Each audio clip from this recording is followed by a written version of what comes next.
Gentlemen, I wish to welcome all of you to this auspicious occasion that is being hosted by UNESCO Media and Information Literacy. And we are quite proud to have quite an international group here that will be presenting and attending this event. So welcome to you all. As you can see, proudly behind me is the South African flag. If we're looking at the session one of this event, the theme we have is media and information literacy as a prerequisite to tackle disinformation and conspiracy theories. To get back to South Africa, just a quick overview for you that today is the crown birthday of our democracy. On the 27th of April, we are celebrating 27 years of being free and a democratic nation. This is applicable to the context of this session because Nelson Mandela stated that a critical, independent, and investigative press is the lifeblood of any democracy. The press must be free from state interference. It must have the economic strength to stand up to the blandishments of government officials. It must have sufficient independence from vested interests to be bold and inquiring without fear or favor. It must enjoy the protection of the Constitution so that it can protect our rights as citizens. Today, in this session and in general, we are not just fighting for and promoting social justice for free and equal access to quality information in our various nations. We are also doing this for our digital citizenship and global rights. Therefore, once again, it's my honor to introduce you to our panel that is going to unpack these various considerations we might have on tackling disinformation and conspiracy theories. First of all, Dorcas, to introduce Dorcas Bowler.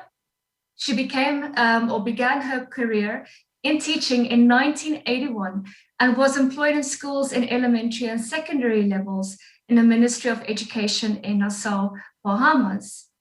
As there was a dire need for more professionals in the field of librarianship in the Bahamas, she was pleased to pursue a career in library and information science in the promotion of information literacy.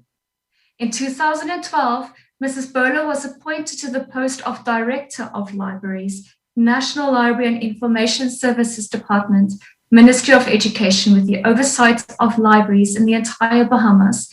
Dorcas, you're most welcome.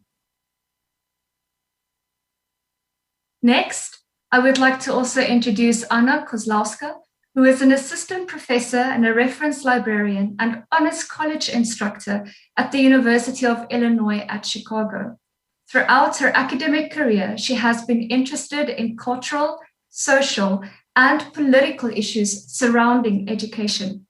As her career progressed, her desire was further reinforced to be part of the community that leads to the change in improving access and equity in scholarly research across the world and in languages other than English. She connects her research and teaching interest in media and information literacy with global educational policy and librarianship. You're most welcome, Anna. We're happy to have you here. Next, I would like to introduce Christine Stewart, who is an assistant professor at Zayed University in the United Arab Emirates, Abu Dhabi, where she coordinates information literacy introduction. Her interests in research are varied and cross-disciplinary with the fields of library and information science, media, communication sciences, and sociology. She also explores information literacy and human information behavior in various contexts to understand its role in our global society. Christine also contributed massively to the second edition of the UNESCO MOOC curriculum currently being launched at this event. You're most welcome, Christine. Thanks, Rachel. Thank you. And then finally, last on our panel is Mr. Sasha Mirkovic, who is one of the founders of Radio B92 in 1989 in Serbia. From 1993 to 2003, he was a general manager of this radio. Mr. Mirkovic was president and member of the board of directors, manager director, and director for external communications until 2013. He was one of the founders and board president from 2006 to 2013 of the Association of Independent and Electronic Media. Mr. Merkovich was assistant minister and state secretary from 2014 to 2016 in the Ministry for Culture and Information. During his mandate, a set of 3 media laws have been adopted, and in 2014, Serbia reached so far the highest ranking, 54th place, on the RSF World Press Freedom Index. I am sure everybody can see quite clearly why this panel is so esteemed and best situated to tackle disinformation as well as conspiracy theories. I hope you are ready for the questions and the engagement, so let the discussions begin. Dorcas, Anna, Christine, and Sasha, we will take a turn from each of you to briefly indicate your own experiences. My first question is, in what manner have you ever witnessed or even experienced the distribution of disinformation and conspiracy theories in your own countries? And this could be a personal or even a professional manner in which you've witnessed.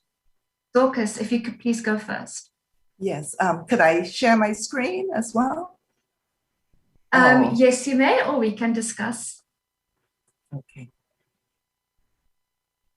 Let me see here. Okay.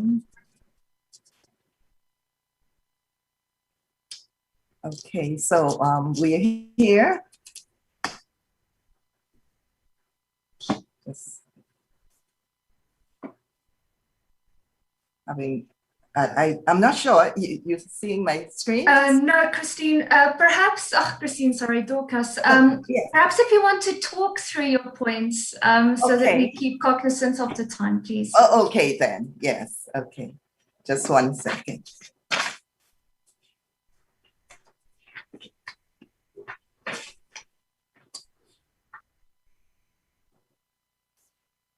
Yes, sorry about that. Yes, in my locale, many people spread false rumors and conspiracy theories that 5G was the cause of COVID-19, leading to unnecessary stress and the proliferation of false stories. And this went viral via social media. And it was a little more extreme in the UK. It has led to many arson attacks and hate crimes. So that was something that it was really an amazing thing, how false or fake information can lead to such drastic effects. Absolutely. Thank you so much, Dorcas. And just to show you the global spread, we even had the same in South Africa. And some of those theories are still continuing and being perpetrated through some of the formal and informal media channels. Anna, have you had any experiences? Thank you. Yes, and probably questions should be like, who hasn't had an experience with misinformation and disinformation, conspiracy theories, because it's so prevalent and commonplace, unfortunately, that it's difficult, to avoid it. What I wanted to address is maybe even not some message is really important that is in those pieces of disinformation. It's definitely harmful. It can cause a lot of unnecessary pain and suffering. However, I wanted to focus attention on the mechanism behind that. And I think the comprehensive MIL education should address the mechanism and the processes that go behind creation of this type of content. And that would be, the interplay of all the individual, corporate, and state level. And at individual levels, of course, intentional and unintentional spread of disinformation, the filter bubbles that are created by many outlets, some that come to my mind, like from the US example, that will be, QAnon, all the environments focus around the parlor, Reddit to some extent. So the rise of the polarization in media content, I feel like this is a really important aspect that need to be addressed.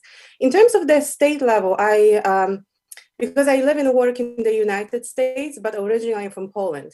And I wanted to bring the example of Poland because I think it's very important, because right now the government is targeting the freedom of speech in Poland by trying to introduce laws that would tax the revenue from advertising in private stations, basically. So the public station is financed by the tax money, and it's and they can also have revenues from advertising, and they are used as a tool of propaganda for the current government, while they're at the same time trying to defund independent media. So I wanted to give this example. In US, of course, we all see the attack on the Capitol Hill, and all of the things that were promoted, I would say, by former President Trump.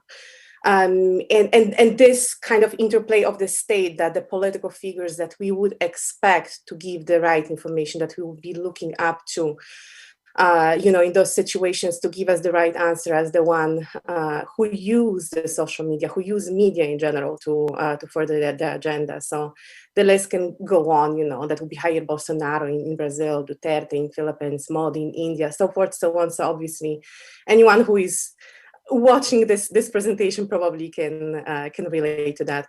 And then finally, probably even most importantly, is the corporate level.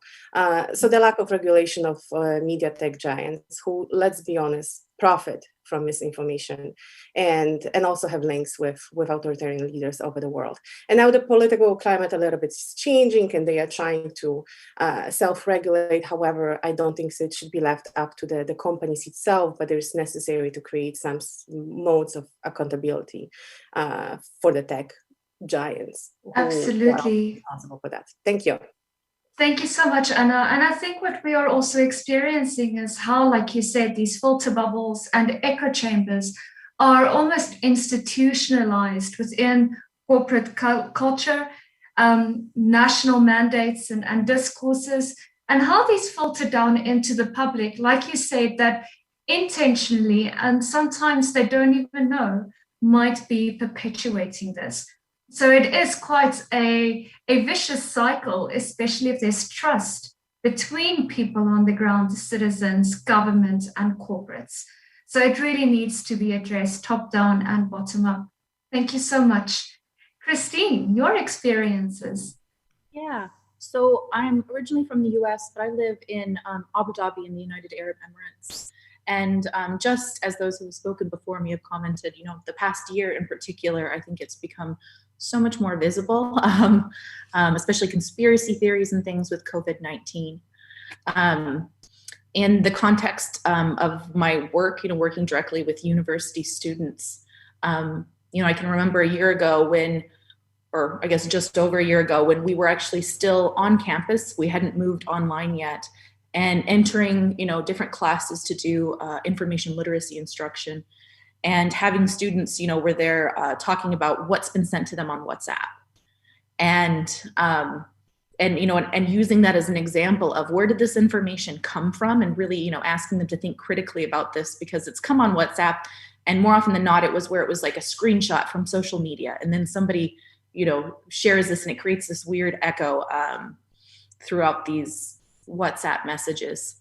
I think that in the UAE, we have had some great leadership that, for example, like our national newspapers have published a lot of articles on the conspiracy theories and how they started, and to disprove them and to help kind of spread that word. But obviously it's, it comes at us from so many different angles. And like the example of my students, it's, even if they're not sharing it, on their Instagram accounts, they're sending it through WhatsApp groups. And so kind of making them think about issues like cognitive authority. Like, you received this from a friend, and I understand that you trust your friend, but are they an authority on these things? Where did they get this information? Because I think there's been a lot of fear mongering the past year. And more recently, an example of that would be a lot of the racism and xenophobia towards Asian populations as well worldwide, due to, scapegoating and issues like this as well. Absolutely, right? Because in the end, people want to be able to point a finger or find the cause which can be blamed. Yes, especially if there are power struggles happening between corporate, state, and even media houses. So absolutely. That's so interesting, though, that the government had such an interaction with the media to publish information. Yeah, it was interesting because at first, obviously, like it was very hard to get accurate information on what was going on in the UAE with it, just because things changed rapidly. And I know that's something that every country in the world can say and is at times still saying, you know. But it was interesting once kind of the discourse in the news really started to, they're trying to reassure people, but also help them understand these complex issues. And it was impressive to see how that content kind of filtered down so that it was understandable, you know, for all kind of segments of our population and our community here. Well, absolutely, right. And as we saw in our biographies, many of us have been involved in academia. So it's very easily to exclude others.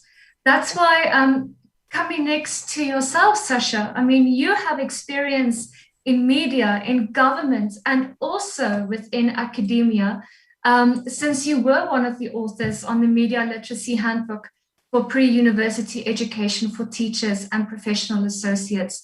That has recently been published in Serbia together with the Ministry of Culture and Information. So you really see a cross-sector between media, academia and government. So what have your experiences been, Sasha? My experience, of course, is connected with my distinguished colleagues who talked also about COVID-19 and the experience that we all had in past year during this pandemic. And when we were finishing and working on that handbook, that was just during this pandemic. And I have to say that it was very challenging because we were all witnessing the spread of various rumors and misinformation and fake news. And I would like to use this opportunity to say that despite this phenomenon on a global level, we were witnessing in Serbia that we as a country were for several weeks the leaders in vaccination of the whole population. So all these various social networks and various rumors on the Viber groups were without possibility to use the legislation where you have in traditional media the opportunity for right to reply, you know, were not jeopardizing the final result. And that result is that the people were ready to go for a vaccination, and that even people from the region were coming to Serbia because we had enough of this vaccine to offer to our neighbors. So this was the good example of the fact that despite the impact of the disinformation, you could, if I say, do what you want as a government. And also what is even more important is that this shows that we need to use the media literacy tool as an opportunity to go into that area which is not regulated because you are having a lot of these technology challenges that are changing overnight. And that's the reason why we are using this also conference to improve this curriculum, you know, for media literacy, having in mind also our global and local experience with dissemination of the misinformation. Absolutely. Thank you so much, Sasha. And I mean, as you indicated, for a while, Serbia was on the forefront with distribution of vaccinations. But I mean, we're also here with Serbia being in the forefront in championing the UNESCO Media and Information Literacy curriculum. I mean, Some of us were at the conference or the working group meeting in 2019. Little did we know it would be one of our last events where we could travel and engage face to face. So the world has drastically changed. Sasha, I do want to ask you, in your response, you referred to the right to reply. And what we are seeing with conspiracy theories and disinformation is this cancel culture that is coming to the front. So when there is an objective distribution of media or news to raise awareness on vaccinations, on the other side, you have a cancel culture that just sweeps in and wants to shut people down. Do you have experiences with that or ways to mitigate it? We had various kind of experience, and the fact is that we faced with something that was really new for all of us. The fact is that we were, as I said, working on the handbook in this really challenging period, and that some of the things that we were adjusting to the experience that we had from the period of the pandemic. And I have to say that it's very important that at the end of the day we are having the material that could be used as a tool for a lot of people, not only in the region but globally, example how to use this difficult situation and challenges to do the things and to improve it in circumstances. So we were not producing something that will be framed by a situation where everything is normal, everything is nice, everything is day by day routine. It's important to go out of the box to find the solution in demanding periods and time. And I think that Serbia and the Ministry for Culture and Information as a leader in this process, together with the other ministries, especially ministry which is responsible for education, and a lot of authors that were involved in this process, together with the experts, find the way.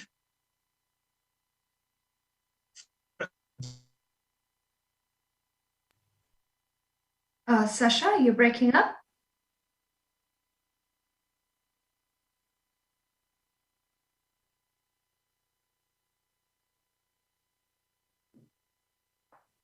Okay. We can maybe catch up with Sasha once he is back online on that point. And just to underscore once again how this UNESCO MIL curriculum is available open access for people to download and use, notwithstanding where they are situated. Now, Dorcas, I want to come back to you on the second question. I mean, as a library and information scientist, you're absolutely at the forefront of promoting media and information literacy from students all the way through. So how would you apply MIL as a prerequisite to battle disinformation and conspiracy theories? Well, I will emphasize Bloom's technology, or at least his taxonomy, that says that knowledge alone is not enough. You have to analyze, synthesize, and evaluate information. And although it's unwise to believe everything we read or hear in the news, but it does not mean that there is nothing we can trust. As the conspiracy theory says, the key may be to have a healthy skepticism while keeping an open mind and a balanced view and weighing the pros and the cons. Making an educated decision is germane. And we can consider the following questions when reading or listening to an article. We must think about the provider, and MIL skills help us to think in that way. Does the report come from a credible source or organization, person or organization? Does the program or publication have a reputation for seriousness or sensationalism? Who provide the funds for the news source? This is a key factor in misinformation. And then also we can look at sources. Is there evidence of thorough research? Has it been peer reviewed? Is the story based on just one source or others? Are the sources reliable and objective? Are they balanced, or have they been selected to convey only one point of view? So these are some points that we want to instill in our students and the general public at large, because some people feel like once it's written in the newspaper or we hear it on television, it's really the truth. But we really have to use our critical skills to determine what is true and what is not true. And that's where media and information literacy, if we use the skills effectively, we will be able to decipher right from wrong. Yes, I agree. Thank you so much, Dorcas. And, you know, I think as we learned as children, for us in South Africa, you have to look left, right, left before crossing the road. Other countries, right, left, right. You know, we do it automatically without thinking about it. And I think these critical thinking skills are part of it. And that's why UNESCO underscores in MIL, as you said, it's the knowledge, the skills, and the attitudes of people that create and contribute to this MIL awareness. Now, I'm quite curious, Anna, from your side, if we're looking at applying MIL, I mean, you referred to echo chambers and filter bubbles. So if we look at trusted sources, but what we are seeing are the ones being filtered for us, how do we then filter these out? And how can we then apply more to make sure we have a more objective representation of news and information out there? This is an excellent question because, yeah, as you pointed out, just because, you know, this comes from reputable sources, however, the one that it's leaning in our direction, it's not really like a kind of, you know, bulletproof way of how to discern, you know, information. And I think, you know, and what is really great in MIL is this kind of like, you know, focus on the critical thinking skills. So it, regardless what kind of, you know, political views you have, you should always be critical about the information that you are receiving. Another, you know, thing, and I would like to stress that, is the multidisciplinary nature of MIL. And it could be, you know, applied, because you asked about the application at the beginning. It could be a standalone course. So for example, I teach standalone courses, but I really think it should be incorporated across all kinds of disciplines, whether that would be social sciences, library sciences, humanities, sciences. So pretty much it touches upon so many aspects of our lives that it could be applied and incorporated everywhere. And, you know, like in terms of like going back to what I was talking about, this interplay of individual, state, and corporate. So like, let's say at individual level, asking those critical questions while encountering any type of information, but being also vigilant of our own biases and positionality, that we're never going to be 100% rational and objective, and just acknowledge that. Taking mindful approach to our relationship with media. So even, you know, the knowledge when to disconnect, being a part of MIL.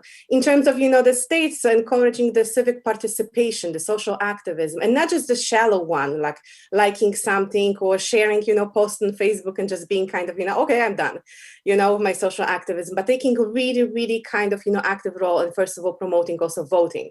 And the last one, in terms of, you know, the corporate, so like pushing for the legislation, treating data privacy as a human right. So there are plenty of opportunities where really MIL is applicable to many fields, and it could be taught from many different angles and aspects.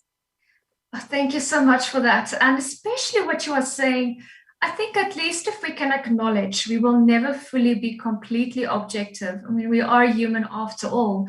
The best we could hope for is subjective integrity. But if we do not go and apply our social responsibility and critical thinking, I mean, like you say, we effectively just share posts and then forget about it, but don't consider the repercussions. So absolutely. And I'll get to that to my last question, because I'm quite curious how we look at MIL being applied outside formal education environments. But Christine, getting to you. So now you were very active in this update on the second edition.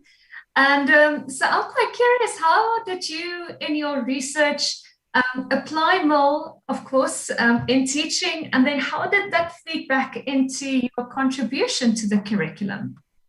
Well, you know, I think the nature of it was very nice when we had our meetings and we were talking through these different categories, and it was a revision of the first edition. And so, you know, we did have kind of a template for this, but we really had to ask ourselves, you know, how this media and information landscape has evolved over this period of time and how it's changed.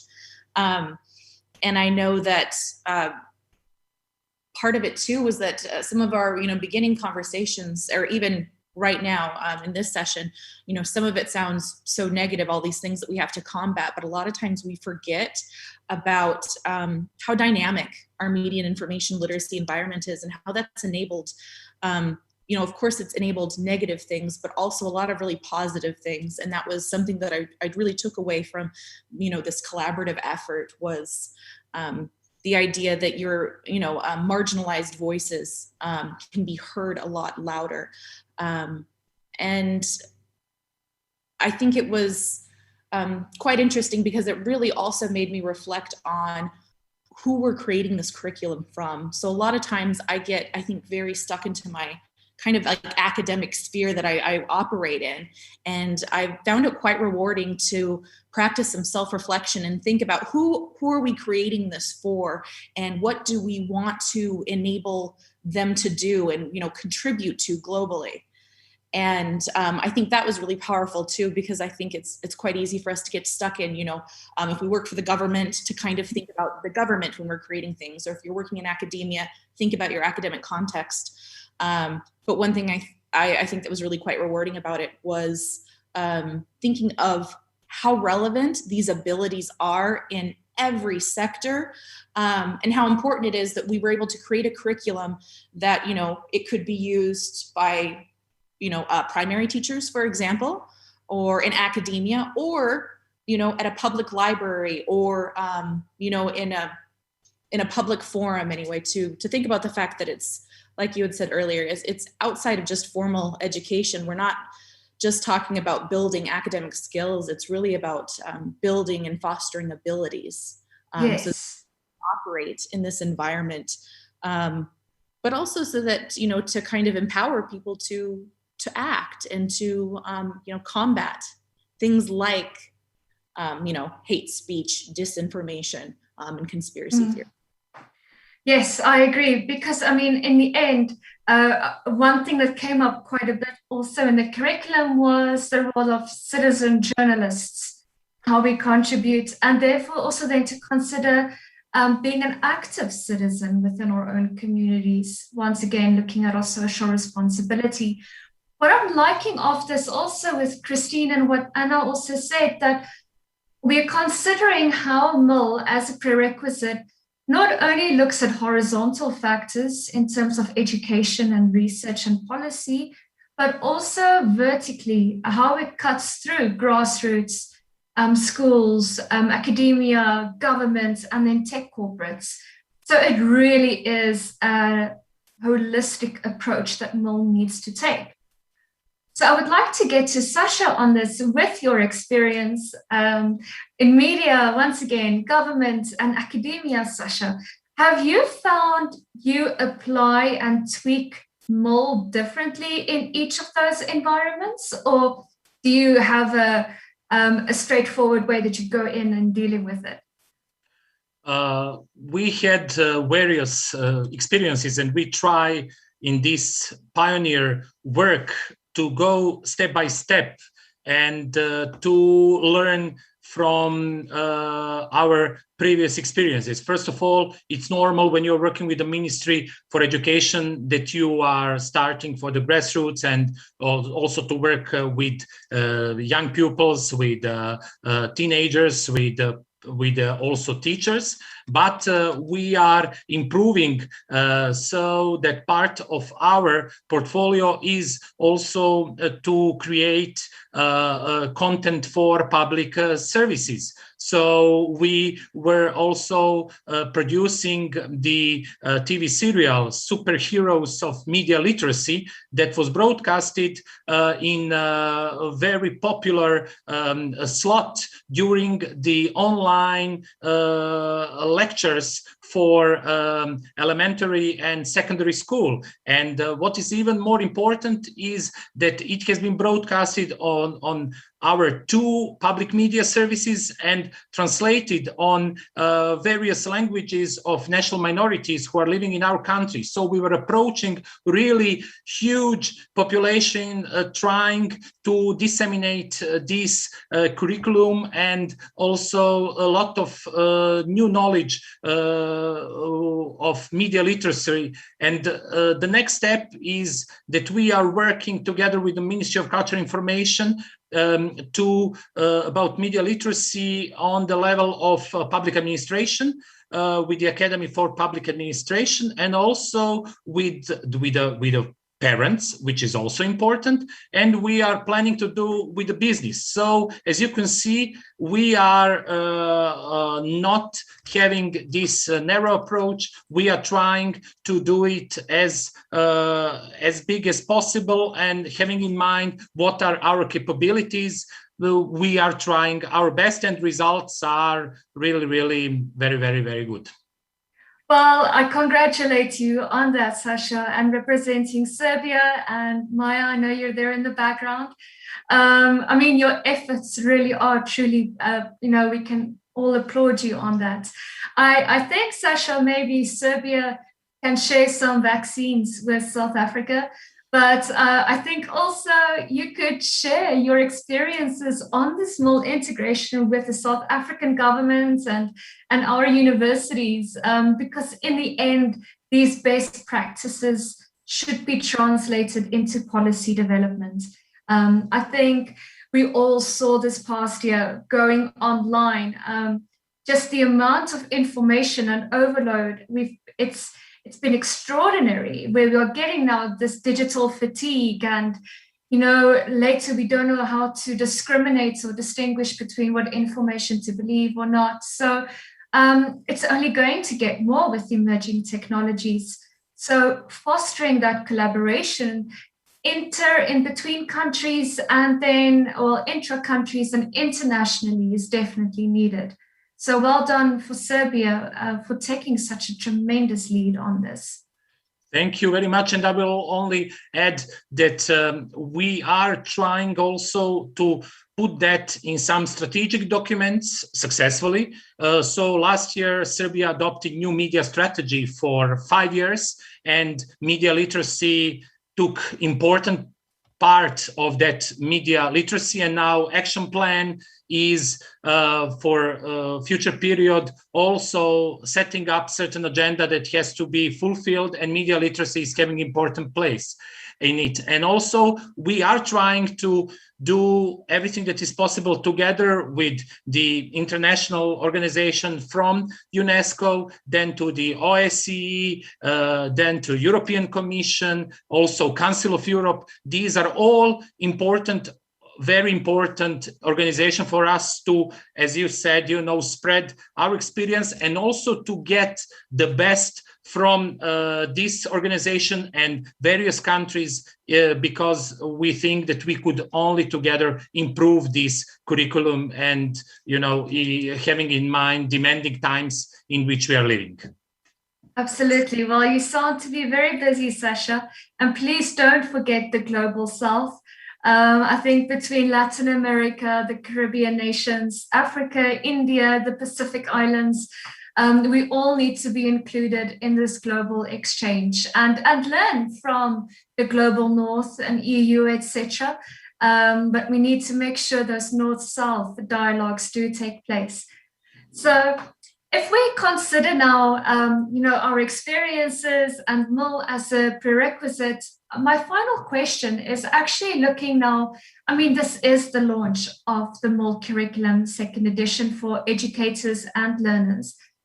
So, yes, we've got these challenges and uncertainties happening and opportunities going forward with technology. But I would like to hear from you now, what best practices do you recommend to integrate MIL awareness across the board, informal, non-formal, and informal education environments?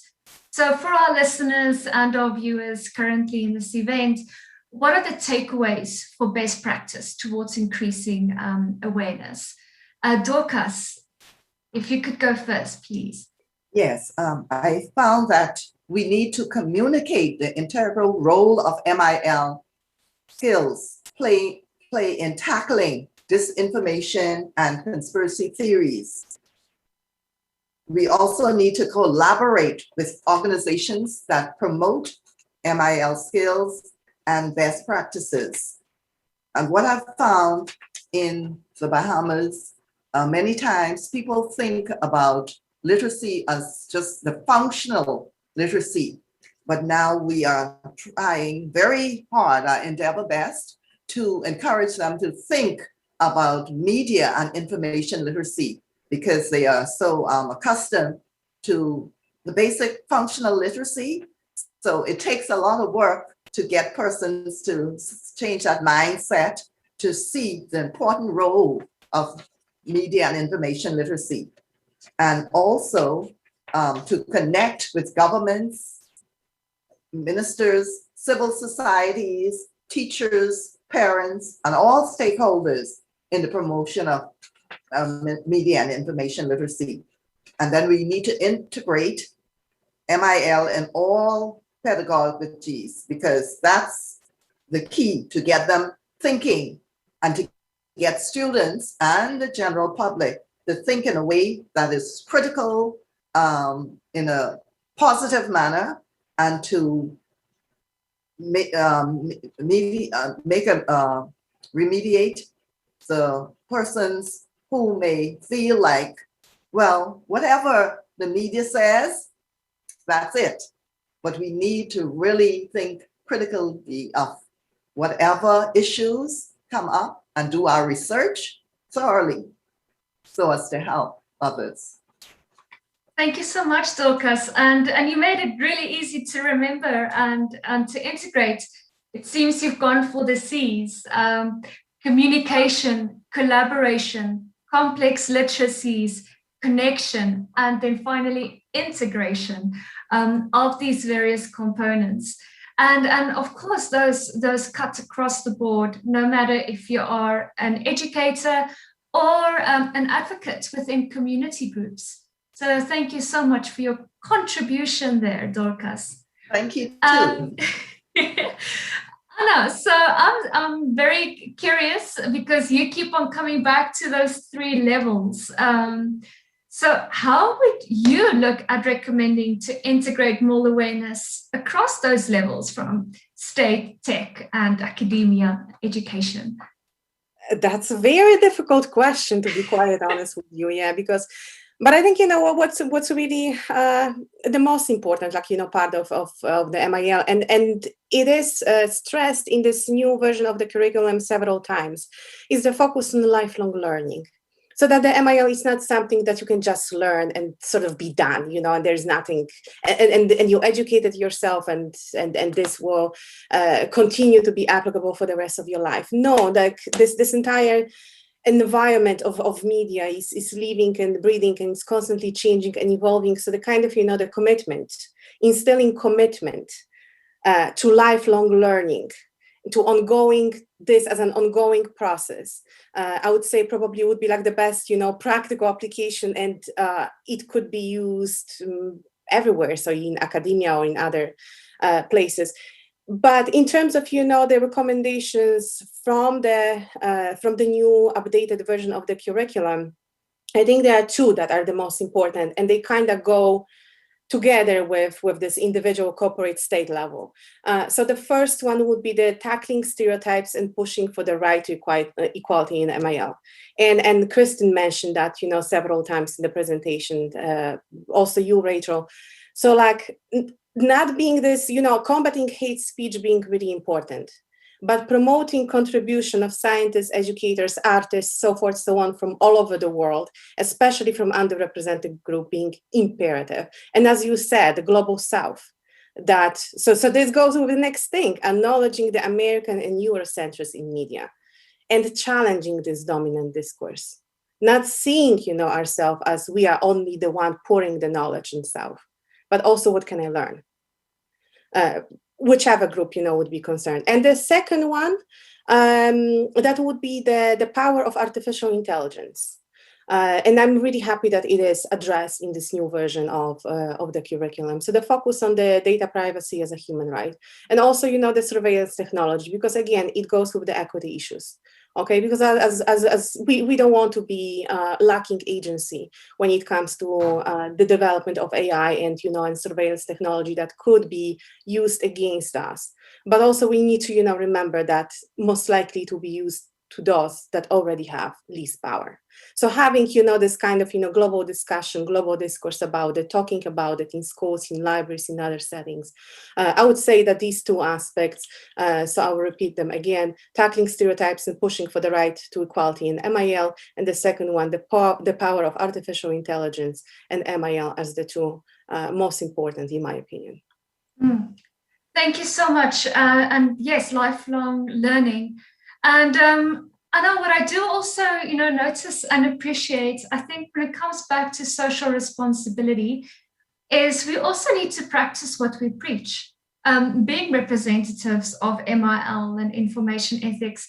And I know that you are currently also involved in this professional development series with Alexander in Brazil. So it just shows you how possible it is for our network to engage, from where you currently are, the United States, and with Alexander in Brazil in the series, promoting bilingual communities. So, I mean, you're also quite busy in these various events happening across the globe.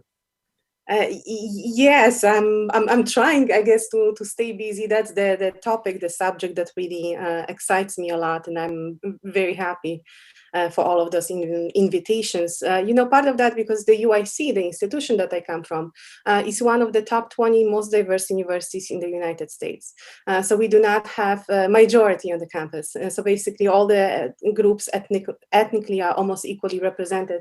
So perhaps, maybe this is that I work in this kind of environment, but also what I have learned from my students, who, as I said, come from very diverse environments. It's not necessarily that I don't need to teach them about diversity. Okay, I'm a white lady. What can I say to them about diversity? They can teach me. That's the only way. But what I can do in my work, and that's what I am trying, to promote, is speaking about those issues. It's contributing. It's acknowledging, appreciating, and like allowing students basically to be themselves. So yeah, the critically responsive pedagogy, I would say that's probably like my guiding principle when it comes to teaching any kind of subject, but MIL first of all. Yeah. Wow, that is impressive. I'm going to try and type this as I'm looking at the critical responsible pedagogy that we need to practice. I mean, that is such a beautiful takeaway. Thank you so much for that, Anna. Christine, I'm quite curious. I mean, where you are currently teaching from, I mean, I'm not sure the levels of diversity that you're experiencing, and have you found challenges in raising awareness, looking at different cultures and how it should be communicated to promote awareness? Yeah, so that was something I did want to touch on. So the UAE is an incredibly diverse country. About 10% of the population is Emirati, but 90% are foreigners, just residents of the UAE. So it's an incredibly diverse environment and multilingual environment as well. And I think that's also, it shows kind of the importance of, global initiatives that are coming from, for example, UNESCO, or, some of the Google foundations and governments, and making sure that there's access to materials and educational, information in multiple languages, because here in the UAE, that is something that we, we definitely deal with on a regular basis. And I do trainings for school librarians and teachers. And one thing too that I think is really important is making sure that you're able to help them, you're able to create meaning so that they understand the applicability of it. And I say this because oftentimes people will think of literacy, and Dorcas, I believe, had addressed this earlier. People think of, just reading and writing. But now, for example, I have a 6-year-old niece, and the second I go to see her, she grabs my phone and she'll start like trying to download apps and trying to explain things like data privacy and the fact that this is not actually a free game. When you do this, you're giving up something for it.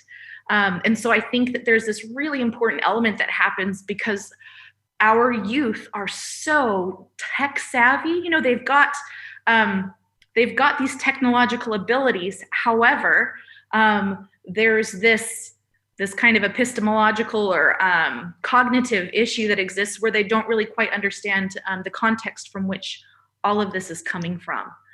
And so I think a really important kind of thing to send down to, at every level, whether it be, my 6-year-old niece or school librarians and teachers that I'm doing training with on MIL, is helping them understand how applicable it is to what they're doing, what they're teaching, and just their day-to-day life. If it were up to my 6-year-old niece, she would be giving my data away all the time, constantly just downloading. So it's also that to be said for this new, the second edition of the curriculum, as Anna had addressed, we do have things like data privacy in it, but also there's a huge emphasis on youth in this second edition. And I think that is just so incredibly important because they have the technological abilities, but it's almost like we have to kind of rewind and help them understand this online context. Yes, definitely. I mean, we've referred to horizontal and vertical, and now we're looking at cross-generational discussions from digital immigrants to digital natives. I mean, and they know how to unlock a screen very quickly. So I just remembered right after Cambridge Analytica scandal, everybody did the Alt-Face app. And you're thinking, why are they getting so upset with Alt-Face or getting upset with Cambridge Analytica, but they're using this Alt-H app again, giving access to their information. So it just shows you consequence management and critical thinking. So Sasha, I mean, for you across the board, what are your key takeaways on how we can raise awareness on MIL? I think that these awareness campaigns are very important. I think that it's important to be constantly transparent and inclusive. We, together with the Ministry of Culture and Information, were working together with the other 3 key ministries and also with the key and important people who were the authors, and we will continue to work in such a manner. I think that this transparent and inclusive approach is important in also a project could not be static. We have to adjust to the circumstances, to the challenges, and also we have to admit the challenges that artificial intelligence is also bringing to us as a new challenge that we have to deal with, and also to see how we can, adjust media literacy in that new circumstances which artificial intelligence is bringing to us. And also, I think that this approach, and to go back to awareness campaign, has to be really wide and start from the children, going to the pupil, students, parents, business community, public officials and public administration, and I think that this wide approach is the only way how we could do and get the success and the result that we would like to achieve. That is so on point. I really do appreciate the emphasis on transparency and inclusivity, and then flexibility. I mean, we've seen evidence that our brains can regenerate with neuroplasticity. So perhaps like the crossing the road, left, right, or right, left, right, the other way around is ensuring that flexible approaches and open approaches across the board, as you say, depending on different sectors and different ages, we need to be sensitized to that from as early as possible to prepare ourselves going forward. So thank you so much for that, Sasha. We have 4 minutes left on this session before going on to the next one. But I really would like to thank our panelists, Dorcas, Anna, Christine, and Sasha, for your engagement. I think, and a lot of advice you've given, a lot of experiences, a lot of lines to be drawn. It's much appreciated. A final word from me, once again, from the Rainbow Nation, South Africa. Nelson Mandela said that education is the most powerful weapon which you can use to change the world. And you are all agents of that change. So I congratulate you. Thank you.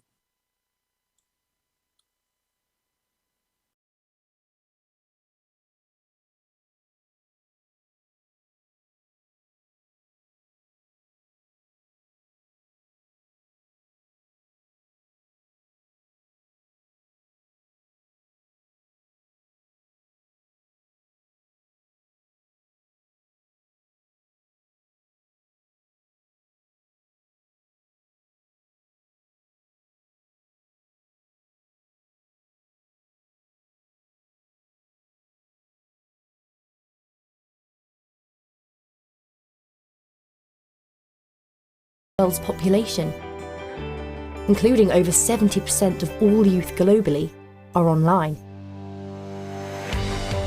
But how can we make sure that all information is used for public good? To promote dialogue and respect, support SDGs and democracy, and empower lifelong learners, instead of breeding hate speech, disinformation, fake news, and privacy violations. Media and information literacy is designed to combat these challenges and enable people to better benefit from positive opportunities. It gives individuals the skills to interpret and understand information, to think critically and click wisely, both on and offline. UNESCO has launched the second edition of the MIL curriculum for educators and learners. It provides a comprehensive framework for information, media, and digital competencies. So, individuals can spot misinformation and engage positively in society. It's not just a framework, but a foundation to live by. To help make sense of ever-changing information-based influences, by becoming media and information literate citizens, we are empowered to make the right choices. Learn more about media and information literacy and how it can support citizens to think critically and click wisely on and offline.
I believe we're ready.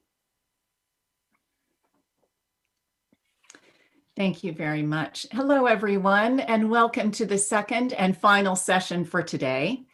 The topic for this session is media and information literacy, policies and practices, as well as a look at possible challenges and recommendations for MIL in the future.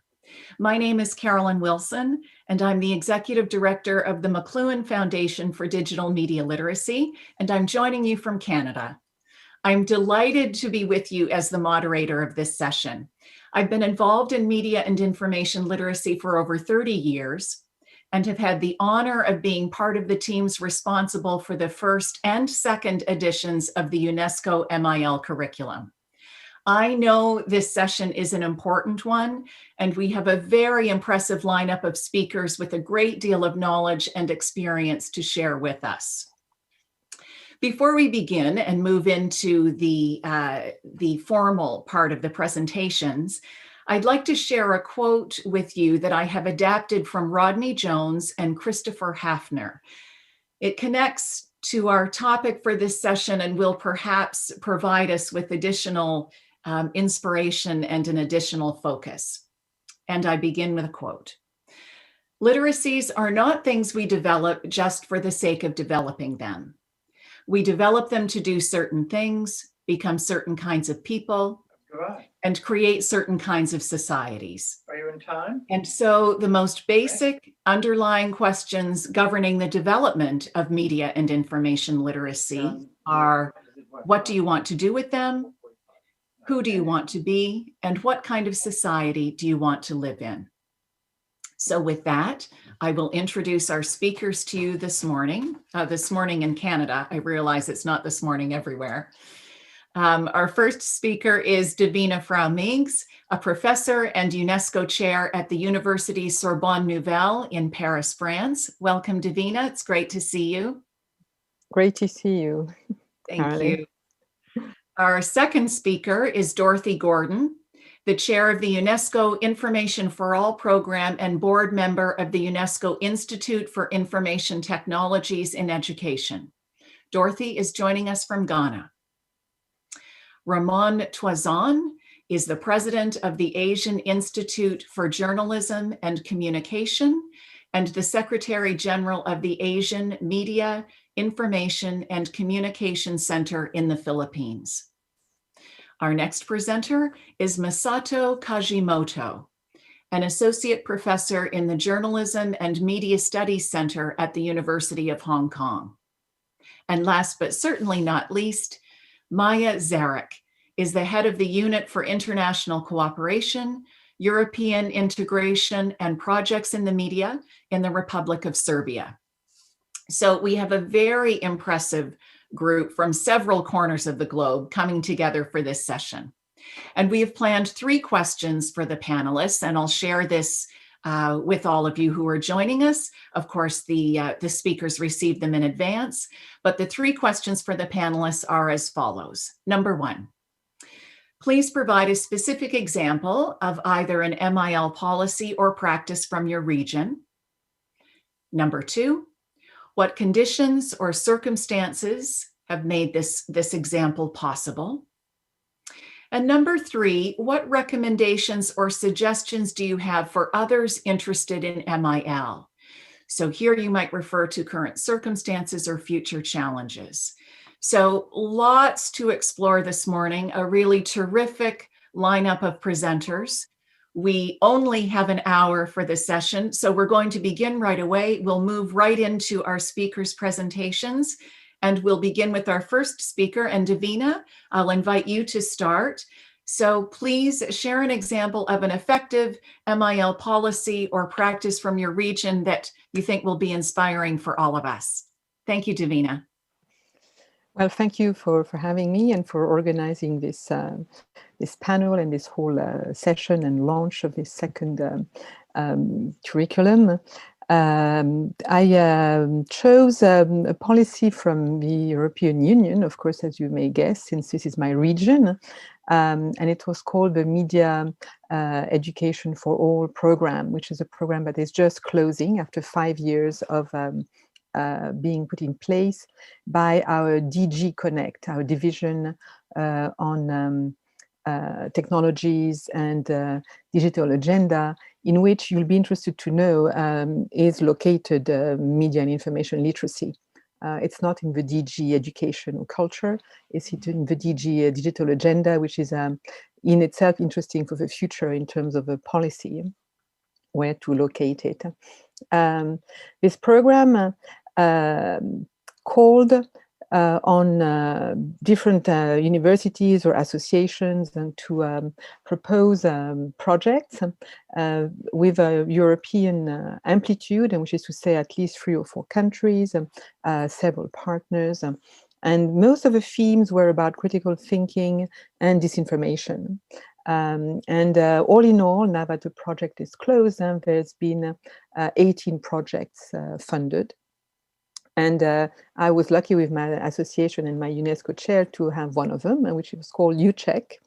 And the second one, I think I'm the only one who has the luck to have 2 funded projects like that, because they follow on each other, is also part of this project. So my project, to make it short, and it could have been located in the prior table, because it's about disinformation, was to use a plugin developed for journalists, for professional journalists and fact checkers, and to use it in the classrooms to see if young people and teachers would be able to use it to debunk fakes, but especially images and videos.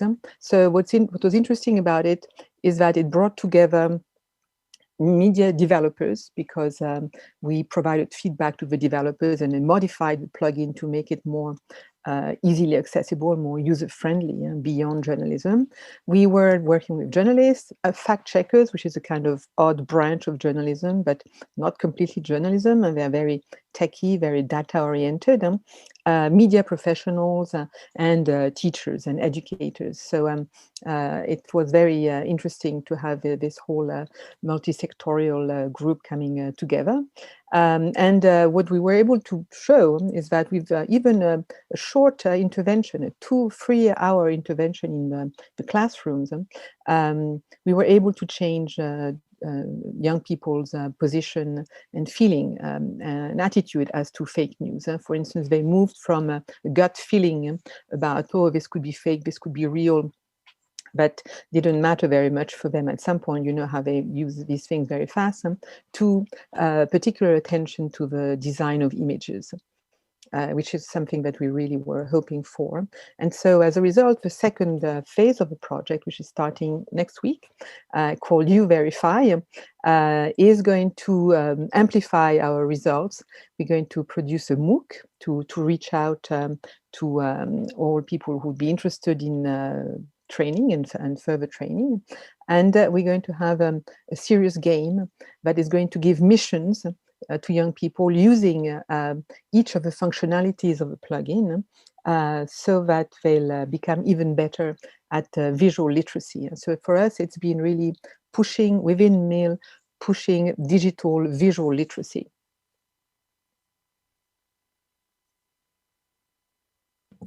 Wow, what a way to start. That's a fantastic project. For instance, I can tell that you're not a fake. Gut feeling beyond gut feeling. Very good. Oh gosh. Really interesting though. And I just want to highlight a couple of points that you made that I think are really important. One is the location of policy. You made that point, and we're maybe in a sense even jumping ahead in terms of our discussion in this session, but that is an important consideration for the present and the future, right? Where are we locating policy? You talked about the focus on this being a digital agenda that involves multiple partners, not just educators. So this isn't something that resides only in education, but involves journalists, fact checkers, policymakers, industry people, and so on. So that's really important as a great, I think, case study and model for us. So I have to ask Davina, are you writing this up for us? Are you doing a bit of research, or are we going to be able to read about this as a case study or a model? Well, I hope so. I produced a blog for EPAL, which is another dimension of the European project, which is that is located in the digital, in the education division, which is the platform for adult training. And I wrote a blog that recapitulates this project and the 18 projects and what they represent, and what they show as major configurations. So it's in French, unfortunately. I'm hoping to translate it in English. And we've produced several articles that are coming up now in English because there was a high level of research behind this, especially a pre and post test to see the attitude change, which was our main focus. We wanted to show policymakers that even with a short intervention, we could have success. And you know how policymakers will often say about education, what's the point? You don't see it right away. It may take 20 years. What do we gain personally in doing policy of this kind? And so we wanted to show them we could be a rapid response tool with media literacy. Oh, excellent. Excellent. Great. Well, I look forward to all of the reading. I've got my homework. Okay. Thank you, Davina. Terrific. And Dorothy, welcome to you. Wonderful to have you with us. Can you hear me, Dorothy? I hear you perfectly. Thank you, Carolyn. Good. Wonderful to have you with us, Dorothy. I'm wondering if you would be willing to share a story as well about a successful policy or program from your region in media and information literacy. I find that question really interesting, mainly because it's so difficult to measure whether a program has been successful. You were just asking Davina whether she's writing it up, and she was talking about how skeptical in certain quarters people are about the success of programs. So I think that's something that we really need to think about critically. What will be the metrics we would use to measure the success of media and information literacy programs? And we have encouraged that people to look at that in the handbook. Let me say that clearly COVID-19 helped raise the awareness of the importance of media information literacy. So in Africa, we see that the African Union launched in partnership with educational institutions, MOOCs, which would support the youth in acquiring the skill sets. But since that happened last year, it's still too early for us to see whether or not they've been successful. There are a number of African countries that have also launched their national MIL programs. For example, Nigeria, Kenya, Gabon. But I think what I found really interesting was a program in my home country of Ghana, which was working with librarians and improving the media information literacy skills of librarians.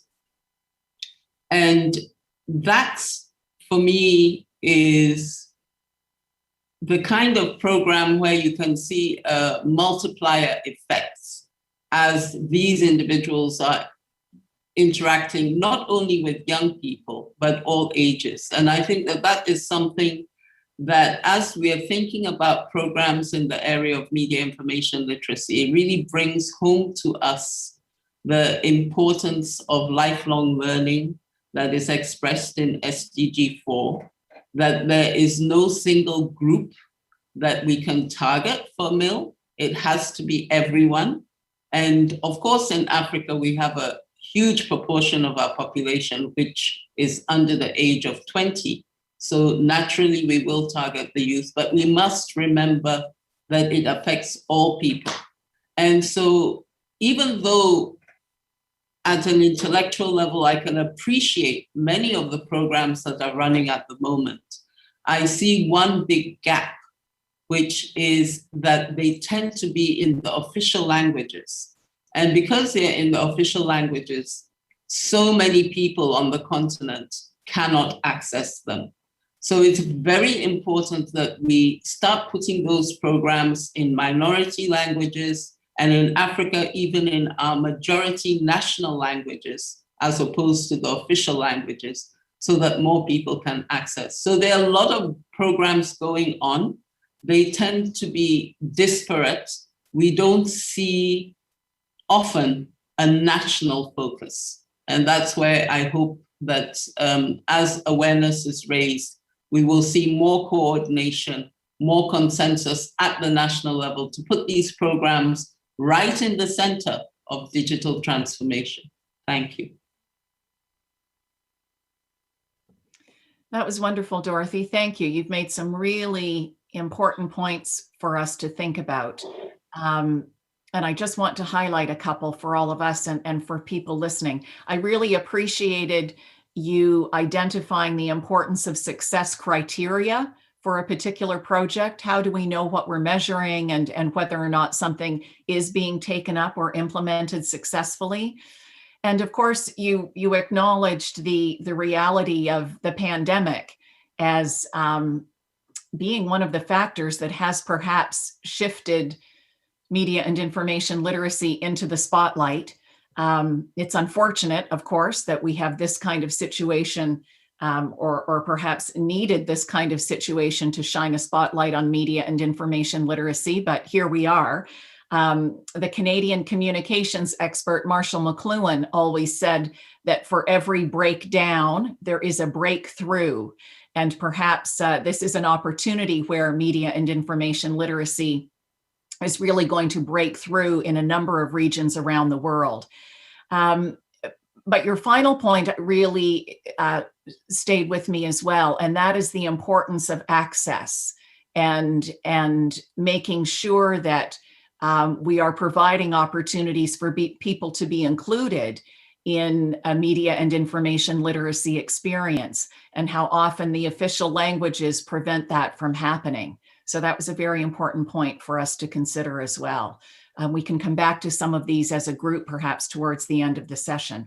So thank you, Dorothy. Really, really interesting. Ramon, I'm going to turn to you next, if that is all right. Wonderful to see you. And I will turn the floor over to you, Ramon. Thank you for joining us. Here, Caroline, and my dear colleague panelists. Nice to see all of you. I'll share examples of two countries and hopefully reflect what's happening in the region. And I'm presenting experiences in the Philippines and Myanmar, two countries I'm very much involved with. I'll start with the Philippines. In terms of examples of MIL policies and practices, the Philippines is the first in ASEAN to integrate MIL in its formal basic education as a senior high school subject in 2017. I recall that this is also true in Cambodia. They were able to integrate MIL in 2014, 2015. MIL competencies are also included as outcomes in the curricula of two undergraduate programs in the Philippines, as provided by the Commission on Higher Education. So you see, you have it at basic, you also have it at the higher level. A few weeks ago, the MIL framework in youth civic engagement was completed. It was developed in partnership with the National Youth Commission and over 20 youth organizations nationwide. And finally, during the Global MIL Week celebration, the conveners announced the creation of the ASEAN MIL Youth Club, which will cover, of course, the 10 ASEAN countries. Now let me go to Myanmar, which is a very interesting story. Caroline said earlier, breakdown before breakthrough. In the case of Myanmar, it's breakthroughs before breakdown. Let me share some interesting insights. First, the MIL competency framework was launched in September to guide MIL service providers, whether they're in government or NGO or the academia. Number two, and this is very pioneering, I think, the Ministry of Education in Myanmar has mandated the inclusion of MIL in the 4-year education degree college curriculum. And I think very few countries has done this. Number 3, and again, this is very promising and very pioneering. The Ministry of Ethnic Affairs with UNESCO has prepared draft policy guidelines in 3 areas. 1, guidelines for culture-sensitive traditional performances, presentations, and ceremonies. Number 2, guidelines for the use of cultural artifacts and symbols. And number 3, draft guidelines for cultural sensitive multimedia productions. What made these guidelines very unique is that they use MIL as framework, showing the intersection between culture and media. Number 4, the crafting of a MIL framework action plan with the Ministry of Information was started last quarter of 2020. Number 5, I have only 6. Number 5, UNESCO and the National League for Democracy, which we may all refer to as the Aung San Suu Kyi government, has pursued a whole of government approach in addressing hate speech and discrimination. Middle to top level government officials from 17 ministries were trained in countering information disorder and hate speech. Not only that, they also trained 150 community-based information officers to handle the same issues. Last but not the least, if you're looking for an indicator, a very interesting indicator of the success of MIL advocacy, I found out that MIL competency is included as a job qualification for individuals interested to apply for technical positions in the Myanmar radio and television state, MRTV. That's a state-owned television. We can only hope that the condition in Myanmar will go back to normal so that all these very interesting and promising initiatives can be pursued. Thank you. Thank you very much, Ramon. Really impressive, impressive points. And it reminds me actually of what the point that Davina made at the very beginning, and that is the necessity of including multiple partners from various sectors.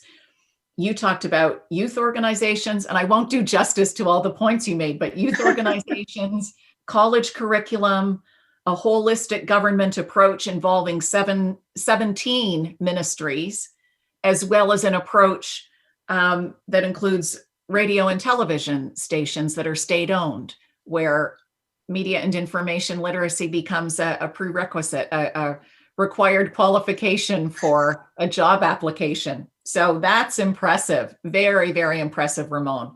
Thank you. No doubt we'll have questions or comments about some of these specifically later, but I'm interested, Ramon, just a little follow-up on the college curriculum. Is that curriculum then that teachers would be involved in taking as well? If you're referring to the Myanmar case study, it's specifically for teacher education institutions, so that they'll be able to teach MIL in the basic education program. Unfortunately, MIL is not yet, or MIL is not yet included in the basic education curriculum, but hopefully they'll be able to integrate it in the future since they now have trained teachers. Right, right. Very good. And that's what you need, right, in order to ensure some kind of capacity building. Right. Something that we missed in the Philippines. We have it in basic education, but teachers were not trained to teach MIL. Interesting. Interesting. Okay. Thank you. Thank you for that. Thank you. More later. All right. We will move on then to Masato. Glad to have you with us, Masato. Delighted that you could join us. It's very nice to meet you all. Yeah. Thank you for having me. Thank you. Yes. So Carolyn, when I got your question, I didn't really interpret it as good or effective examples, because you just said can you provide a specific example, right? And as a trained journalist, probably, or maybe I'm a cynical person, I thought I'm going to just talk about what's going on in Hong Kong right now. And I'm not quite sure if this is a good example of that example, but like Dorothy said, as an academic, I don't know how to actually evaluate media and information literacy curriculum. What does the success look like? If you are talking about numbers, 100,000 students have gone through this curriculum. I mean, so are all the major subjects in schools, like mathematics. Every single kid will go through that subject. So the numbers itself doesn't really tell us anything. So I don't really know how to actually measure success. With that said, what's going on in Hong Kong? So probably some of you know that we had 9 months long civil disobedience movement, or what we call pro-democracy movement, for 9 months in 2019. And during that period of time, misinformation played a big role in people deciding what to do next, what to believe, what not to believe. And because of this, MIL has a lot of different aspects, from digital literacy to, cyberbullying, to privacy protection, to fact-checking and fake news and propaganda, like the first session. So the flavor of the month in Hong Kong right now, because of the protest in 2019, is definitely fake news and fact-checking.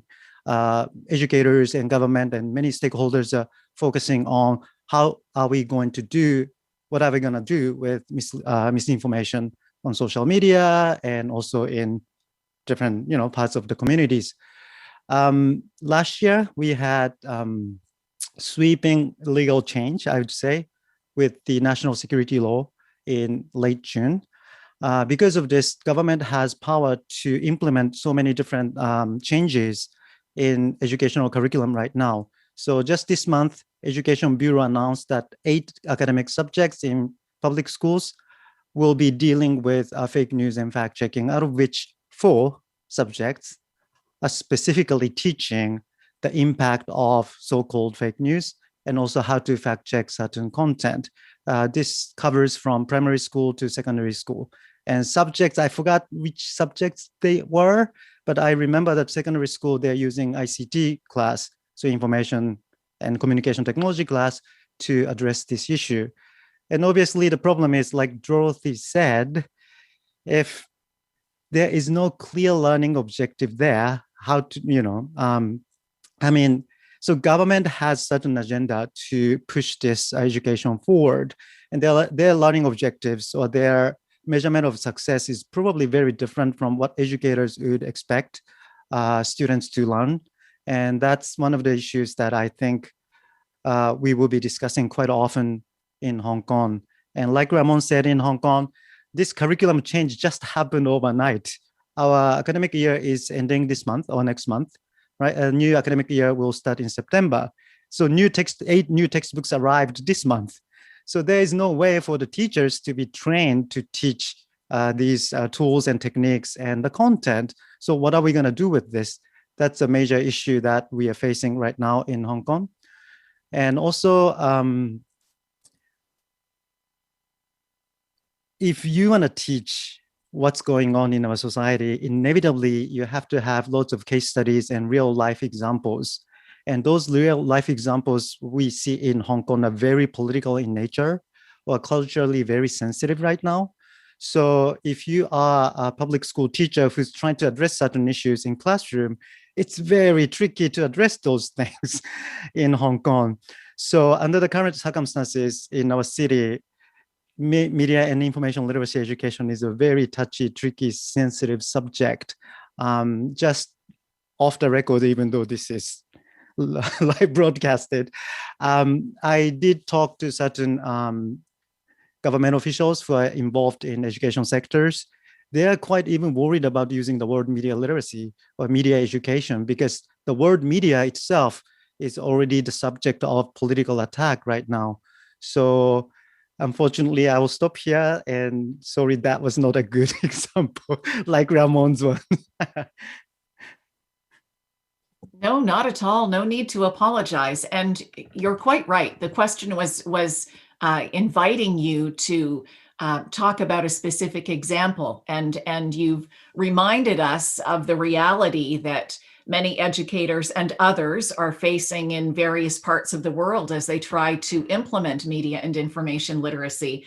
And, you know, having lived and worked in Canada all of my life, it's quite something to hear you say that people or teachers are concerned even about the use of the word media, that in and of itself has become politicized and something that teachers are concerned about. It will be interesting to hear your comments and others from the panel about possible recommendations then for moving forward. You know, and I think we do have to be careful not to assume that the production of a resource or even the arrival of new textbooks will provide a magic solution, that, you know, that will be the answer. I think obviously there are a number of issues on many fronts that would need to be considered. And just thinking about what Ramon said, I mean, one of the things there is capacity building and support for teachers. So what does that look like in Hong Kong, and perhaps what does it need to look like? You know, these are some of the questions perhaps we could take up a little later. Anyway, thank you for that. Very, very interesting and powerful as we remember certainly the news coverage that we've all seen about the events in Hong Kong in recent months. Thank you. So, Maya, you are our last presenter this morning on this first question, and then we'll address the other topics that we've been invited to for this panel. But Maya, the floor is yours. Looking forward to hearing more about your work in Serbia. Thank you, Caroline. It was very inspirational for me to hear all of your interventions. And I would need to take you a little bit back in 2018, when the European Week of Media Literacy was actually proclaimed. And we decided as a ministry to go into classrooms and into preschool institutions and also secondary schools and hold workshops. So we started to hold workshops, and there on the spot we saw actually the need that teachers and educators had to discuss these topics. So from there on, we decided to take a step a little bit further, and we started to have coordination meetings with stakeholders, namely development partners and relevant ministries, institutions, experts, and so on. So we actually invited multi-sectoral stakeholders. So we had people from gaming, from media, from libraries, education, from different sectors. And we started to discuss the ways that media literacy should be approached, and also the policy. By then, we already had media literacy notion introduced into the 2 media laws and also 2 education laws. And it was also thankful, and I will pick up on Divina's intervention. It was also related to the AVMSD 2010, the oldest one. So we actually, when we amended it into our legislation, therefore we decided that we should introduce the media literacy as a notion into the 2 media laws. So we had a little bit of that in our legislation, and the media strategy was on its way. So in 2018, we started to work as a multi-sector working group within the Ministry of Culture and Media on a handbook for educators and teachers. From actually preschool all the way to secondary school, so it was pre-university education. So 2 years later, I have here, this is the preschool, and this is now the elementary school, and this is the secondary school, the thickest one, and we also have it as one. So you can see how thick it is 2 years later. The process was very transparent. So we had a working group of 12 people from different kind of institutions and also from public service media and so on, and experts from EU projects that supported the work of the working group. So along the way, while we produced the materials, we were sending them to that group of people, the multi-stakeholder group that we were holding the coordination meetings with.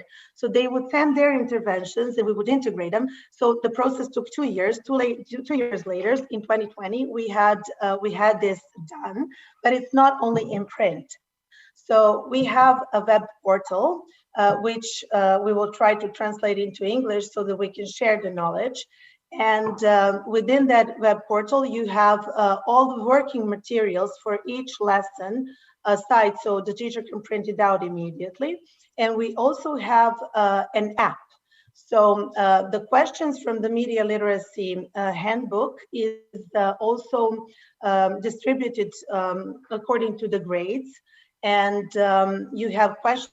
So the teachers can and educators can actually adopt the knowledge from the textbook and see at the same time how can they address it to the children of certain age.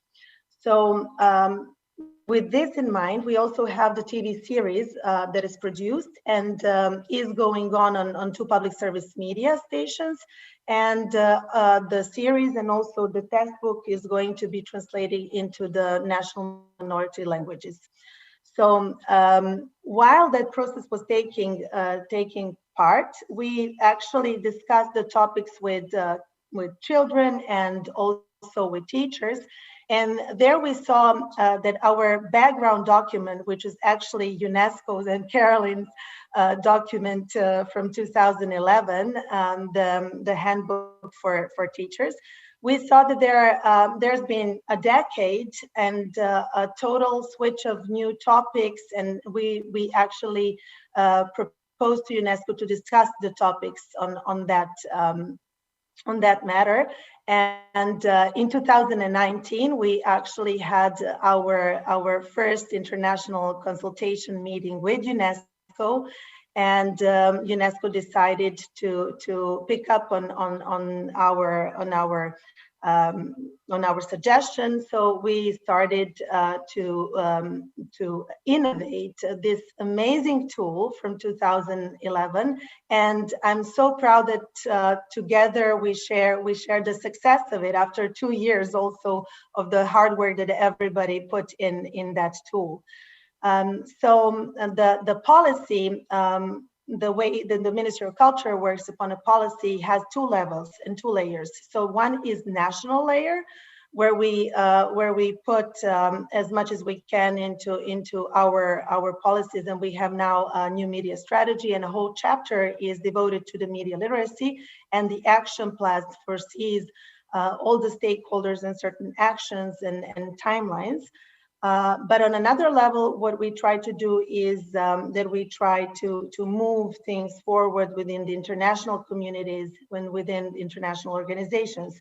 So we collaborate successfully with UNESCO, with Council of Europe, with OSCE, and just to have a brief information, we also in 2020 we held the first workshop in Serbia, international workshop on AI, the way it affects freedom of expression and media literacy. So it was in person here in Belgrade, but in 2020 we did that online with OSCE. So we're trying to move things forward in many directions.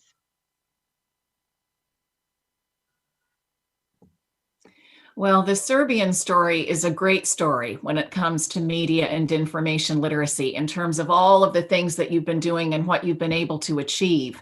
You know, you talked about curriculum, you talked about using popular culture and television with the television series, working with various levels of governments, not only nationally, but internationally. So it's a really impressive case study, and one also, Maya, that I suggested, I think over a year ago, maybe 2 years ago, that you should write up and document for us. I promise. So that we can learn from that as well. I think it's important that we have the opportunity to benefit from from stories about successes, but also the challenges in various parts of the world, right? In order to help support all of those who are interested in moving media and information literacy forward. So I'm watching the time for us. Unfortunately, we only have an hour and we have about 20 minutes left. We could, stay on for a while. These are great stories and I'd love to explore them all further. But perhaps what we can do in the time that we have remaining is really combine the two last questions. And some of you have started referring to some of this, but it would be interesting to hear a little bit about some of the conditions or the circumstances or perhaps the partnerships that made the example you shared possible or challenging, perhaps, if we think about the situation in Hong Kong. So who are some of the key players? How is that working, or why is it working? Or what are the challenges there? And then looking forward, based on your experience and based on what you're seeing, what recommendations can you make for us moving forward? For those of us who believe in the field, who believe that it's central to life and work today, what are some of the recommendations or suggestions you would have for addressing the importance of MIL? So we'll combine those two, and I'll leave it to you to decide how you would like to speak. But we only have, as I said, 20 minutes left. So just a short response, 3 or 4 minutes or so, and that will bring us to the end. So as I said, I'm sorry we don't have more time. I'm fascinated by all of the presentations so far. But Dorothy, could we begin with you in terms of this final round of questions? Yeah, I think that we are lucky. A lot of the issues have already been raised. But if I think about what helped us to really get things going at the level of the African Union, it was awareness because of the problem, because of COVID. But having a body like the African Union spearheading this is extremely important. So I'll say that going forward, making sure that key policymakers have benefited from MIL training and understand the issues. For example, we have some great programs that have worked with parliamentarians.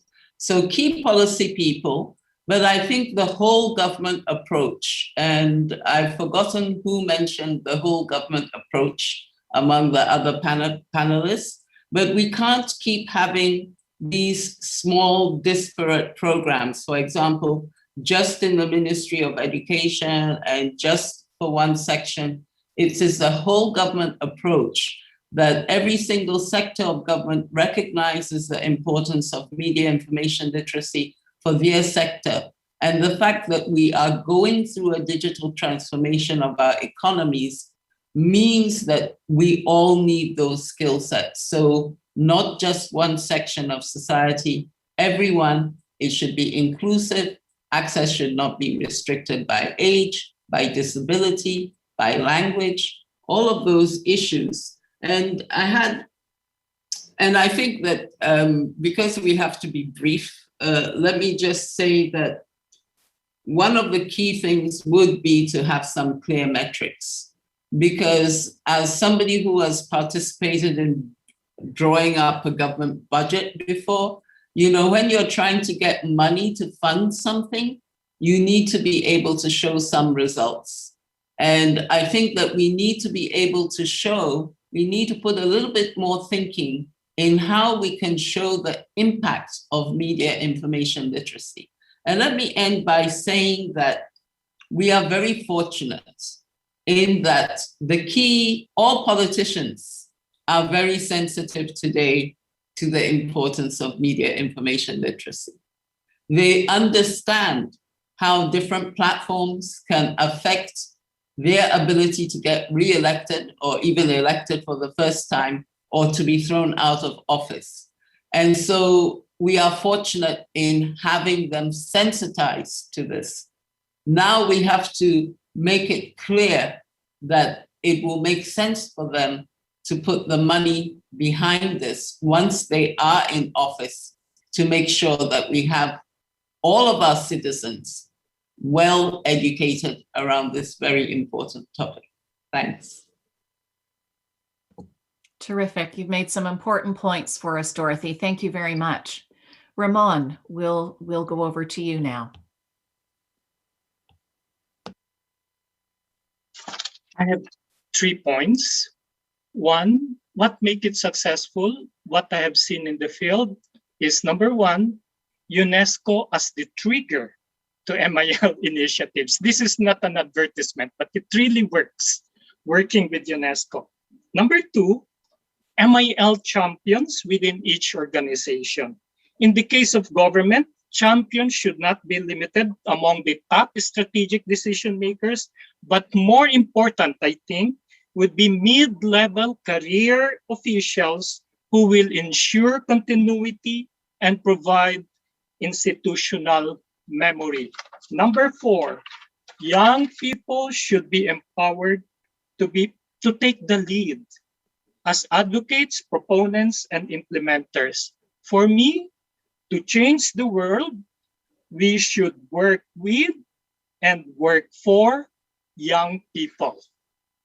And my last recommendation is that MIL advocates like all of us in this panel and those listening, MIL workers should upgrade their competencies in dealing with big technology companies, which have become equally powerful, if not more powerful than government, in defining the media landscape and in defining available public space.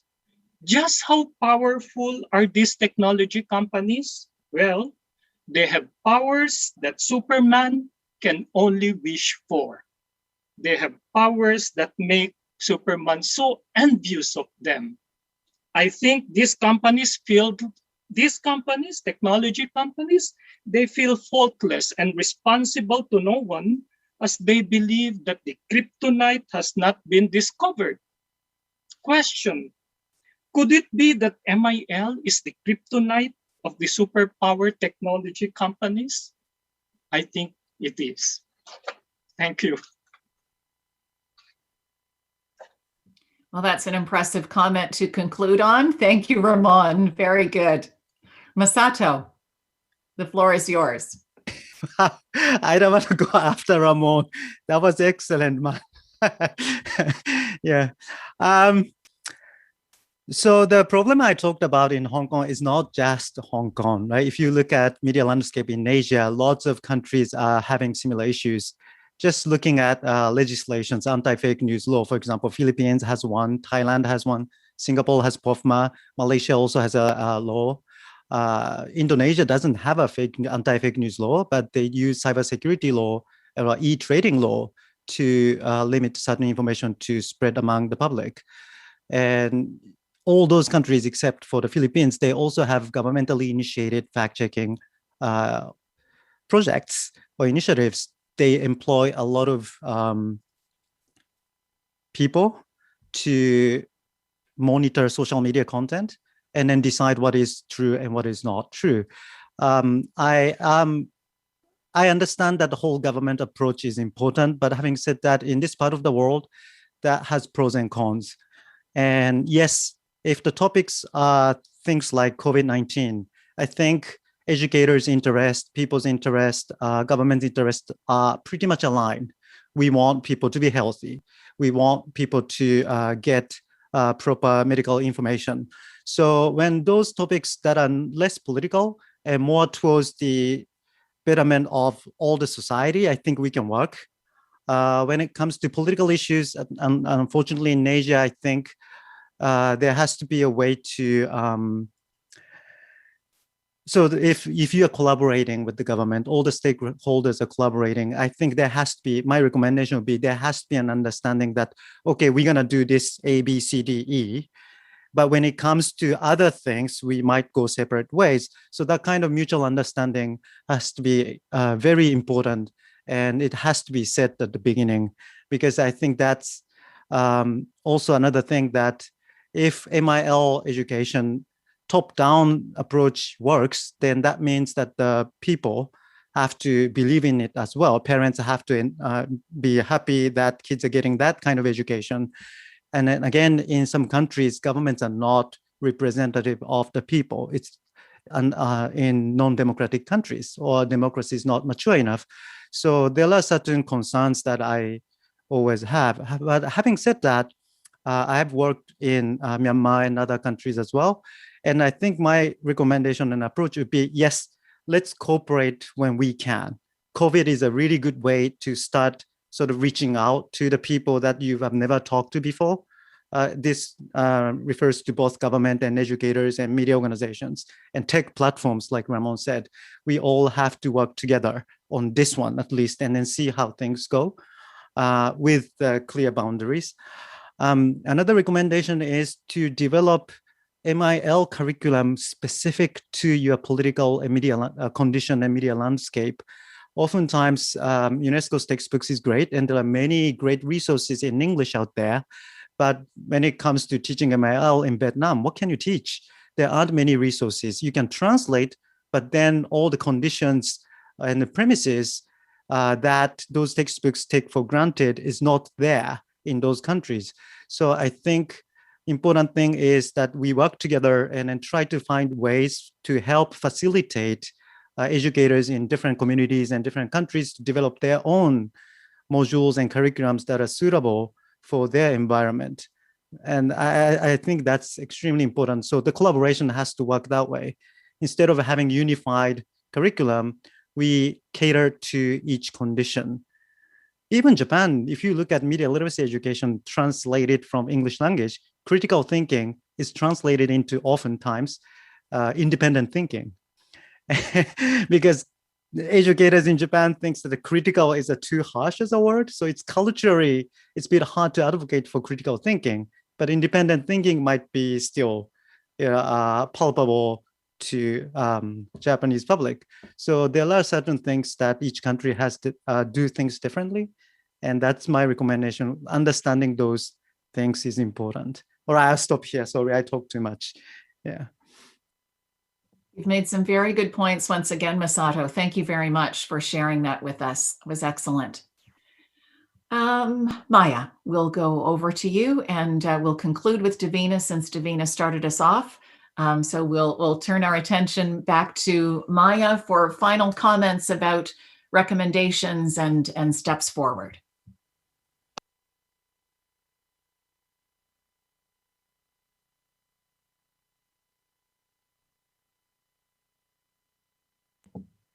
Your Maya? mic, Maya, mic, we can't Maya? hear you.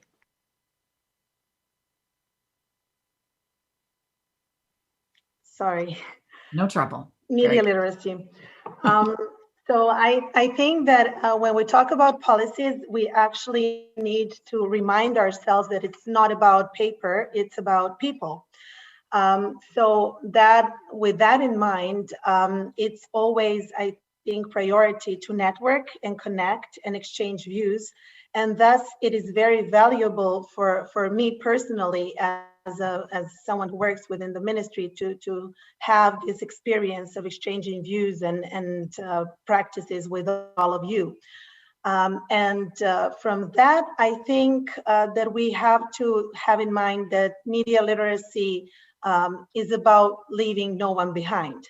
So when we think about practical things and how we're going to make projects and educate certain target groups, we need to assure that we or our partners actually tackle each specific group.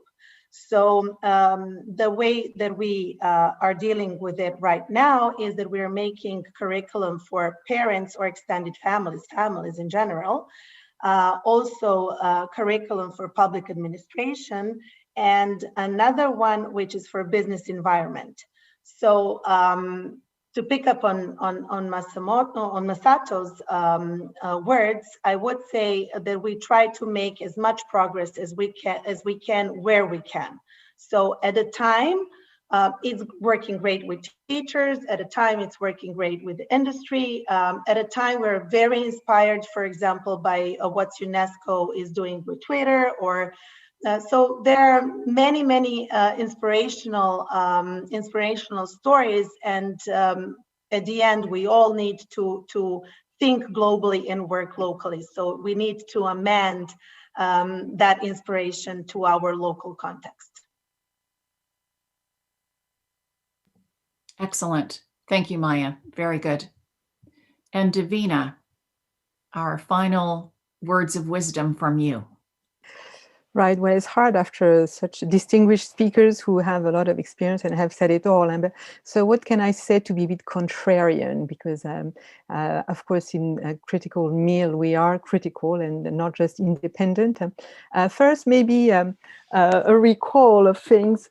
In Europe, we changed things because we did research. And in 2017, when I produced this with 64 colleagues, and Maya was involved in all of this, we said, without evaluation and metrics, there's going to be no policy and there's going to be no money. So I think in Europe, we thrusted there, and it was very important. And the next programs that we have, I want to underline 3 for Europe. I'm not even going to go into France. It's a bit a shame, but I will emote with Masoto in a minute. But we, just for everybody to know, we have 3 huge programs coming now, 2021 to the end of the decade. Digital Europe, that is going to push a lot of projects, including Safer Internet, but also a European Digital Media Observatory. So we are going to coalesce together as researchers, practitioners, in this observatory that is going to have hubs in regions and countries doing more research. And so this is going to be very interesting. We have Creative Europe, and this is again another way of placing policies on mail, creativity, creative industries. We were hinting at the fact that you can have employment also and competences for employment. And so it's moving mail not just on the citizenship issue, but also the employability issue and making them work together. There's going to be a lot of things going with algorithms and VR, gaming communities. And then we have Horizon Europe, which is our huge research plan in Europe with 2 clusters that pertain to media literacy. Cluster 2 that is about education for democracy, media for democracy, and cluster 4 that is about AI against disinformation, teaching gender and race biases and trustworthy open search. Huge projects in which we're going to be able to expand and share because there's dimensions of this project that are beyond Europe, and thank God. And all the things that we can learn from Africa and from Asia are just amazing. On a more personal note, and the French experience and the drama we've had, because we've had our French first male martyr in France with a teacher called Samuel Paty, who was beheaded for teaching what? Teaching freedom of expression with the caricatures of Muhammad, which shows that even in confirmed old democracies like France, media are still a risk, and teaching about media is still a risk. So this is huge because it lays the emphasis on the need for a lot of solidarity among the teacher body and the policymakers to support not just the metrics, but support the values. And values are not measurable in terms of metrics. Values are measurable in terms of actions, in terms of the amount of people who support and upheld these issues. And at UNESCO, as in the Council of Europe, media and information literacy is under freedom of expression. And at the moment, it's probably one of the most threatened of our values. So we have to show a lot of solidarity across continents, and because we know there's ups and downs. France is a bit down, but as you said, breakdown can lead to breakthroughs. Hong Kong, we've been watching you, and we help whichever way we can. it's not going to go down, believe me, because what we are doing, and Ramon, you were right to say it, we're doing it for and with young people, and they have to be touched as soon and as early as possible, so that it's not a matter of fact, and that each generation picks up the fight, because it is still a fight. So we can be happy that Mail is being strong now and recognized. It is due to major democratic catastrophes. So we're happy, but with sadness. But also, Mail is being weaponized, and we should be critical about the way Mail is being weaponized by some governments, including the European government, because it makes us forget that there's plenty of dimensions in Mail. It's not just about disinformation. It's not just about those risks and those dangers. It's about a lot of opportunities and creative Europe, the creativity issue. It's a lot about well-being and being present online in a constructive way that build trust and that build solidarity. And so we have to keep pushing our governments, even in optimal conditions, and keeping an eye and watch on our governments, as well as our media. It's also instrumentalized and used by the social media right now. You know that Facebook and Google are paying for a lot of media and information literacy content. They don't pay attention to competences, so we have to keep them accountable also. So our task is not finished, but definitely we are part of this conversation. It is now an accepted competence, an accepted ecosystem. And for me, if I have a recommendation, just to push us, as usual, a bit further, that's all we need. The next battle is the environment.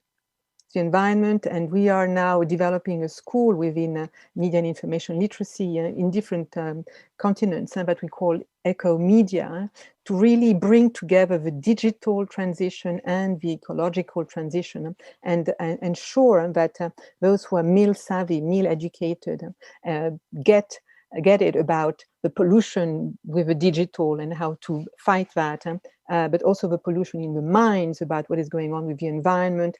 And it's not just climate change, because anti-democratic governments are also the ones who are in total denial of science and of health and of what's happening to our planet. And my last final word would be, there's no planet B. So Mail is planet A. And this is just, Ramon, to send you back to kryptonite, of course. It's green. Kryptonite is green. Terrific. That's right. Lots of great images and ideas to take away from this. Something else I was thinking about that Marshall McLuhan said as I was listening to all of you and listening to Davina's powerful words, the future is not what it was. So obviously we have to embrace these opportunities and the challenges, right, as we continue to move forward and can continue to embrace media and information literacy. And a couple of things you mentioned, and several alluded to this as well. Certainly the pandemic and COVID-19 has, as we said earlier, moved media and information literacy center stage. And there has been a real focus on content and concerns and issues. As Davina said, we cannot forget about creativity, nor can we forget about the impact of the technologies themselves. We tend to often focus on content, but we need to look at technology also regardless of the content and how the technologies have been shaping our lives, our work, our interactions, ourselves, our identities, and so on as we move forward. But I want to thank everyone for your final comments. Very powerful. I've made lots of notes, and certainly we've all emphasized the need for involving multiple stakeholders, whether they're researchers, champions that we can identify in our own regions, key government officials that might support our agenda. We certainly can't forget about the importance of youth and the importance of including and holding accountable technology platforms and industry players in terms of their work and their interests in media and information literacy. So I wish we had a lot more time. I feel like these last comments could launch us into a whole other session, but I realize that our time has passed for today. We're at the end of our session. I want to thank the panelists, all of you. So wonderful to have this time together. Thankfully, we have this technology so we can come together from many corners of the world. So thank you for sharing your time and expertise. You've given us a lot to think about that we can take into our work and our lives and our own engagement with the media. So thank you very much. And to everyone watching and listening, thank you for joining us today. Don't forget to join again on Thursday for the final session in this series of presentations about media and information literate citizens and the need to think critically and click wisely. Thank you very much. Goodbye from Canada and from other parts of the world, and take good care. Bye. Bye-bye. Bye, everyone. Bye.